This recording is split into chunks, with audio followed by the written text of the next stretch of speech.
Shalom mon frère, shalom ma sœur. Que la paix du Seigneur soit avec chacun d'entre nous. Ce matin, nous avons le souffle de vie et nous disons merci au Seigneur. Ce matin, nous voulons nous exhorter sur la consolation qu'apporte le Seigneur notre Dieu à notre vie.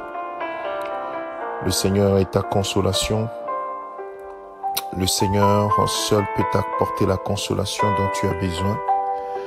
C'est pourquoi, mon frère, ce matin, j'aimerais que tes yeux soient sur ton Dieu qui t'apporte la consolation. Et le psalmiste, dans le psaume 119, 76, verset 76, David dira que ta bonté soit ma consolation, comme tu l'as promis à ton serviteur.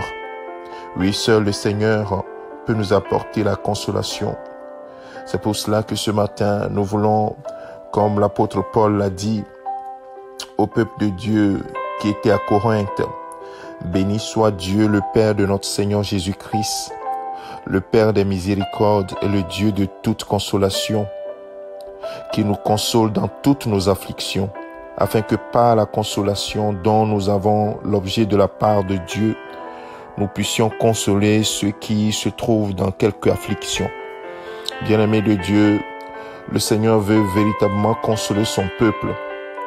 Et ce matin, il t'apporte la consolation. C'est pour cela que quand Jésus-Christ partait, il a laissé son Esprit Saint. Il a dit, je prierai le Père afin qu'il vous envoie un autre consolateur. Jésus lui-même est un consolateur. Il était venu pour consoler les affligés. Et même avant son arrivée, Siméon, qui était un homme qui attendait donc la consolation d'Israël, la Bible dit, donc par le Saint-Esprit a été conduit dans le temple à la rencontre de l'enfant Jésus. Oui, il attendait la consolation du peuple de Dieu. Et ce matin, le Seigneur veut te consoler, quelle que soit ton affliction, quel que soit en tout temps, en toutes circonstances, quelles que soient les situations dans lesquelles tu te trouves. Sache que ta consolation vient du Seigneur. Et je prie ce matin que notre Seigneur Jésus-Christ lui-même et Dieu notre Père qui nous a aimés et qui nous a donné par sa grâce une consolation éternelle et une bonne espérance console vos cœurs, console ton cœur et vous affermisse en toute bonne œuvre et en toute bonne parole. C'est ce que Paul a dit aux Thessaloniciens dans 2 Thessaloniciens chapitre 2, le verset 16 et le verset 17.